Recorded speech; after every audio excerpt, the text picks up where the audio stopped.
아멘. 오늘 예수님께 바리새인과 서기관들은 당신이 정말 하나님의 아들이십니까? 그렇다면 하늘에서부터 오는 표적을 보여주십시오. 그러자 예수님께서 한심한 듯 쳐다보십니다. 너희들이 어떻게 이 날씨에 일기는 분별할 줄 알면서 세대는 분별할 줄 모르느냐, 이 헛똑똑이들아, 그러면서 이 악하고 음란한 세대가 표적을 구한다고 하였습니다. 자, 악한 건 알겠습니다. 근데 음란한 세대, 성경에서 음란함, 특별히 구약에서 음란함은 인간과 인간의 어떤 성적 문란함도 포함되지만 더 중요한 것은 바로 우상 숭배를 말합니다. 하나님께서는 그 하나님 외에 다른 신을 그 성전에 모셔들고 예배하는 것들을 모두 다 음란이라고 말씀하셨습니다. 그러니까 이 악하고 음란한 세대, 악하고 하나님이 없다 하는 그 어리석음이 악이지요. 하나님이 없다 하고 때로는 이것이 우리의 하나님입니다 라고 말하지만 그것이 하나님이 아닌 우상을 섬기는 세대들은 그들의 공통적인 반응은 표적을 구한다는 것이죠. 이적을 구한다는 것입니다. 그러니까 우리가 예배하면 그에 상응하는 대가가 우리에게 주어져야 한다. 여러분, 이것은 철저히 이방신을 섬기는 우상 숭배를 하는 사람들의 사고방식입니다. 이 세상을 다스리는 만몬이 다스리는 세상도 마찬가지죠. 내가 값을 지불하면 재화를 얻어야 이게 정상이고 당연한 것입니다. 그런데 돈을 받기만 하고 내게 무언가 내주지 않는다면 이거는 시비거리요 다툼거리고 그것은 큰 문제가 될 수 있겠죠. 그런데 하나님을 예배한다고 하면서도 이 악하고 음란한 세대는, 근데 이 악하고 음란한 세대라고 지칭한 자들은 누구냐면 사두개인들과 바리새인들이었습니다. 그들은 이방인이 아니었습니다. 유대인이었습니다. 하나님의 선민이라 불리는 자들이었습니다. 그는 하나님과의 그 언약의 보증인 할례를 다 받은 자들입니다. 그러니까 하나님의 백성이라 불리는 자들 가운데에 하나님, 우리가 금식하고 기도하고 예배하고 제사하지 않습니까? 그렇다면 우리에게도 그에 합당한 표적을 주십시오.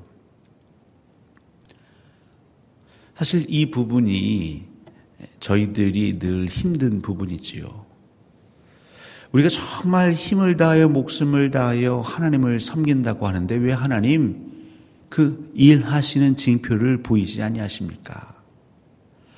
우리가 40일 기도하고 100일 기도하고 작정 기도하고 금식하면 우리 마음의 소원을 들어주셔야지 왜 들어주지 않으십니까?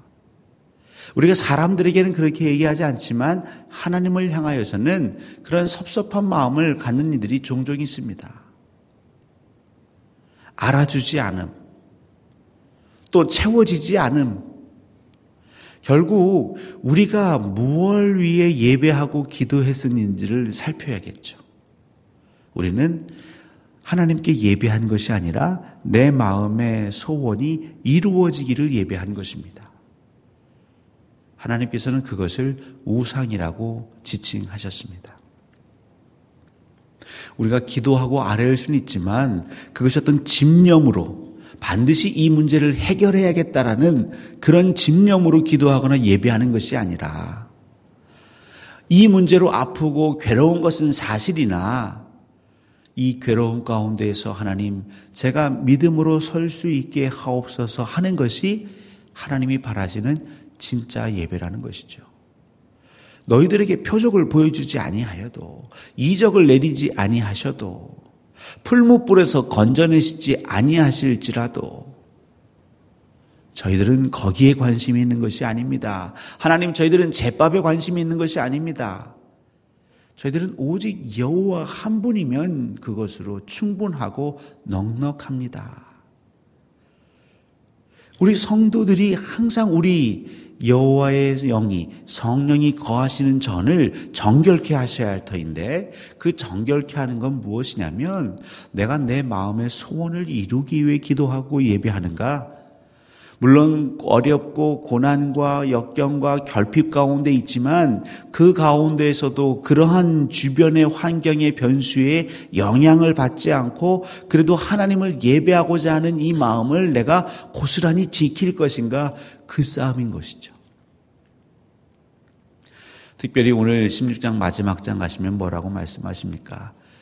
너희들이 자기를 부인하고 자기 십자가를 지고 나를 따라오라. 그러면서 예수 그리스도께서 나중에 하나님의 영광과 함께 이 땅에 오실 때에는 너희들이 행한 대로 갚으리라, 이렇게 말씀하셨습니다. 너희들이 행한 대로 내가 반드시 정산하겠다 말씀하셨습니다.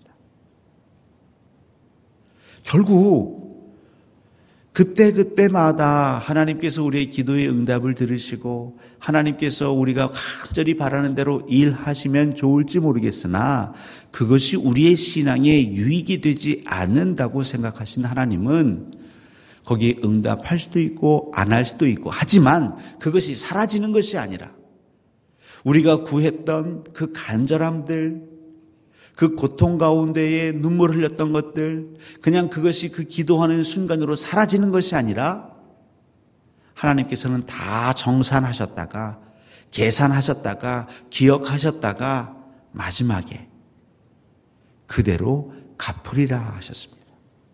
여기서 무서운 것은 너희들이 행한 대로 갚으리라 하셨습니다. 우리가 선을 행하면, 하나님 보시기에 선을 행한 자들은 이 땅을 사는 날 동안 그때마다 하나님의 선을 경험하지 못할지라도 그것이 사라진 것이 아니라 하나님께서 예수 그리스도를 보내시는 그날 우리는 정말 수지 맞는 것입니다. 갯돈 타는 것입니다. 근데 반대로 한번 악을 행했는데도 거기에 대한 어떤 처벌이 없습니다. 징벌이 없습니다. 응징이 없습니다. 아, 이래도 되는구나. 예수 믿으면서 이래도 되는구나.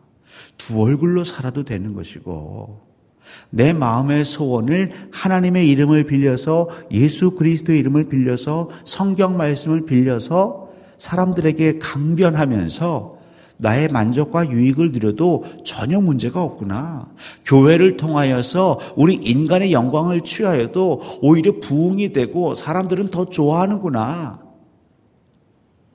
바로 그때마다 하늘에서 천둥 번개가 치지 않는다고 하여서 안일하게 살아가는 사람들.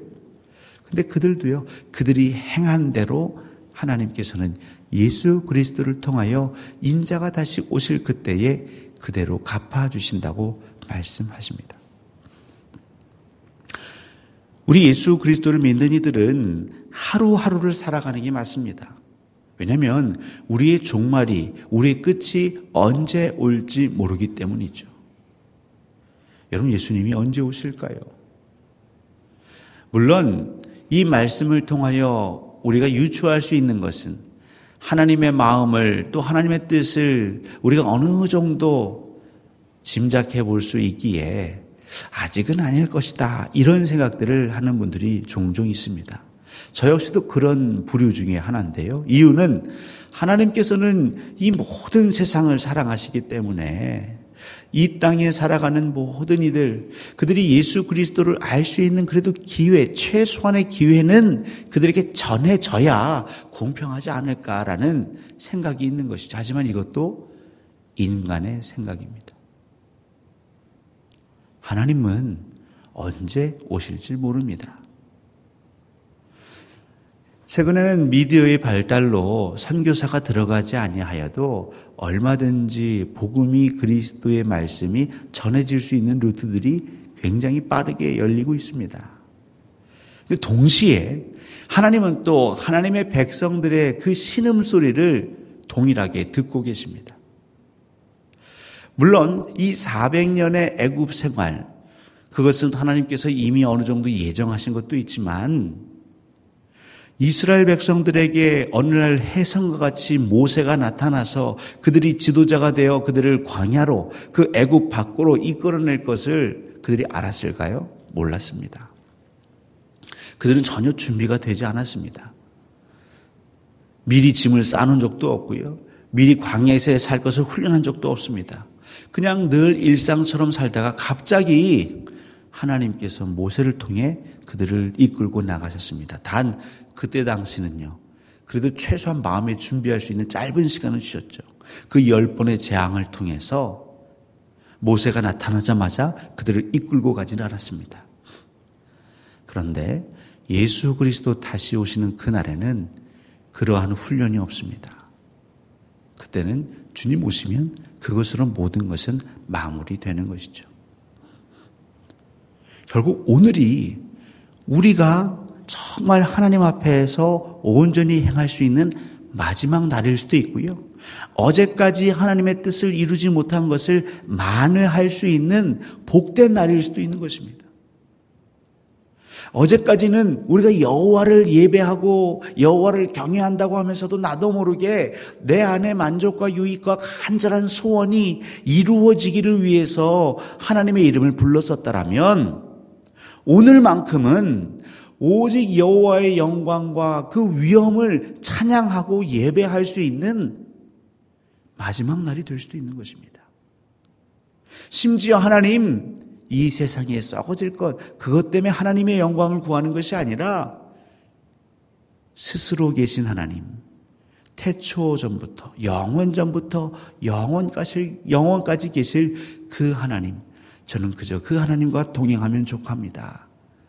단 이런 어려움 가운데에서도, 결핍 가운데에서도, 궁핍 가운데에서도, 환난과 적신 가운데에서도 이 믿음이 흔들리지 않게만 하나님 도와주십시오. 어찌 보면 그 기도가 하나님을 기쁘시게 하는 기도일 수도 있겠죠. 저희들이 늘 그렇게 산다면 예수님 분명 말씀하신 것처럼 인자가 오실 그때에 우리가 행한 대로 갚으신다는 그 말씀을 기억하며 산다면 오늘 우리는 무엇을 어떻게 기도해야 할까요? 우리 믿는 사람들의 삶은 어떤 삶이 되어야 할까요? 이 새벽 여러분 하나님께 여쭤보십시오. 그리고 하나님이 주시는 감동으로 기도하시고 하나님이 비추시는 그 한 걸음 한 걸음, 여러분에게 주시는 말씀의 빛이 여러분에게 보이시는 그 말씀이 인도하시는 그 걸음걸음으로 한 발짝씩 내어 디디실 때에 분명한 것은 세상 사람들은 아무도 몰라주지만 여러분이 한 발을 내디딜 때, 그 믿음의 한 걸음을 내디딜 때에 세상 사람들은 눈치 하나 못 채고 여러분들에게 관심 1도 주지 않지만 여러분 천국에서는, 하나님의 나라에서는 이미 그 길을 갔던 수많은 증인들과 함께 하나님께서는 함성을 지르며 응원하시는 것이죠. 저희들은 이 땅에 경주하는 운동선수의 비유를 늘 예수님이 종종 들으셨습니다. 그게 축구가 됐든지 이어달리기가 됐든지 우리의 경주가 있는데요. 세상 사람들이 우리를 응원하는 관중이 아니고 바로 천국에서, 하나님의 나라에서 하나님과 함께하는 이들이 우리를 응원하고 있습니다. 여러분, 그 응원하는 이들을 보게 되시는 복을 하나님께 꼭 얻으셨으면 좋겠습니다. 그것은 하나님의 영에 감동되어야 보일 수 있는 거고 들릴 수 있습니다. 우리 믿음의 성도들의 그 응원 가운데에서 여러분들, 오늘 여러분들이 행하시는 그대로 하나님은 갚으신다 하셨사오니 하나님이 원하시는 삶을, 하나님을 기쁘시게 하는 기도를 오늘 꼭 반드시 올리시기를 주 예수 그리스도의 이름으로 간절히 소원하고 축원합니다.